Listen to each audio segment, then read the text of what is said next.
So a new book was announced, and it's kind of a big deal. It's The Explorer's Guide to Wildemount. How does this fit into the D&D multiverse in general? So Exandria, which is the world in which Wildemount is a continent, fits into the D&D multiverse insofar as it is another world in the material plane.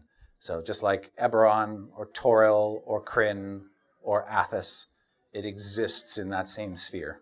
What is unique about this universe that Matt Mercer has created? Well, this is a universe born out of one man's imagination, for the most part, and it is also born out of a live-streamed game.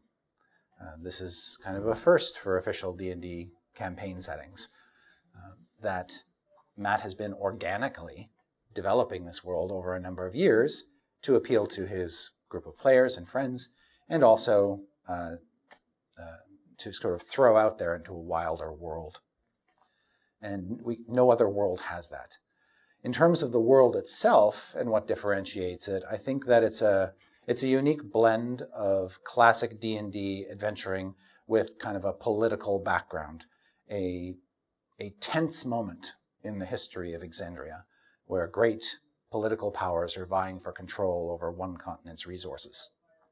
A continent that has seen its fair share of calamities in the past, the characters have a chance to prevent another one, effectively. And that's kind of interesting.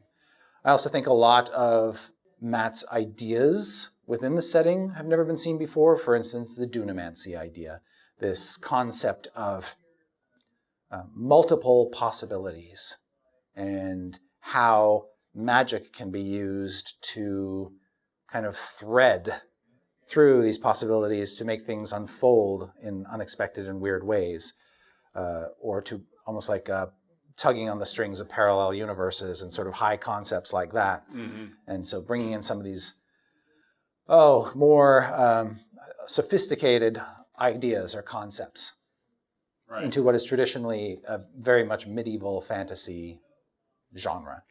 And obviously it's all sort of bending towards Matt's, what fuels Matt's imagination. But I think that a lot of people are excited to be able to play Echo Knights or to learn more about how Dunamancy works or to see some actual spells built around the Dunamancy concept and so on and so forth. So this book will be a chance to see that. I have been a fan of timey-wimey stuff, even though it is often a nightmare for a DM sometimes. Yeah, I am the first DM to say, use time travel and time manipulation at your own peril. Know what you're getting into. I've never not done it in a campaign, and I've always felt, why do I keep doing this? It's kind of like giving birth and forgetting what you just went through. Yeah. But so Dawn War is a big book. There's a ton of stuff in it. 304 pages, not just the mechanical stuff, but also just a ton of world lore. I think Matt and his team of writers have really done a good job about concentrating the best parts of the setting and not dwelling too much on stuff that won't have bearings on campaigns. Doesn't overwhelm with history, but really kind of deals with the Wildemount in the present, which I've always been a fan of. I think that makes the book more likely to be used at the table. The other thing that will help is that it's got several adventures in it. So Wildemount is big, and it's sort of got 4 distinct regions.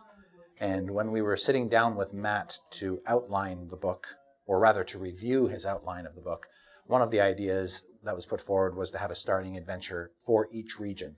So once the DM settles on where the campaign's going to begin, they have an adventure to launch it. So you've got 4, and again, 4 different regions. Yes, and to the writer's credit, I was worried about this because ultimately the adventures would be compared to one another. Right. And if one was significantly better than the others, it would sort of stand out and kind of force the DM's choice. But the writers did a really good job of making sure the adventures are equally appealing. They're all different, wildly different, but they've all got a very strong appeal. I found myself, as I was going through them, torn, genuinely torn. I could not decide which one I liked better, and that's good for a product like this. That is very high praise from Chris Perkins. Yeah. High praise. What is there any element of the book that you like the most, or that really caught your fancy? I'm always a sucker for monsters. I love new fantastical monsters, and there's a couple in particular that stand out in the monster section that I would definitely be interested in using. One of them is the Sea Fury. That's a great one. Sort of an advanced sea hag in a way. So I gravitated toward the monsters. I love that section of the book too because it's just so beautiful. Trish Yoakum, who's the graphic designer, and Kate Irwin, who art directed the book, are both internal folks. And when you look at that chapter, you realize just how much of the success of D&D is really their work in getting this great art and then laying it out so beautifully on the page. The monsters chapter is immaculate. Other things I liked in this book are the art, which is sometimes in a D&D book we tend to focus a lot on characters and characters doing things, but in a world book, the star is the world, the setting, and so it was very important to get artists who could really bring the visuals of Wildemount to life. And there's so much good art in this book, and so many artists drawn from the critter community, that what they've done is just mind-blowingly good. I think it's dangerously set the bar high for future books, which I like and also terrifies me.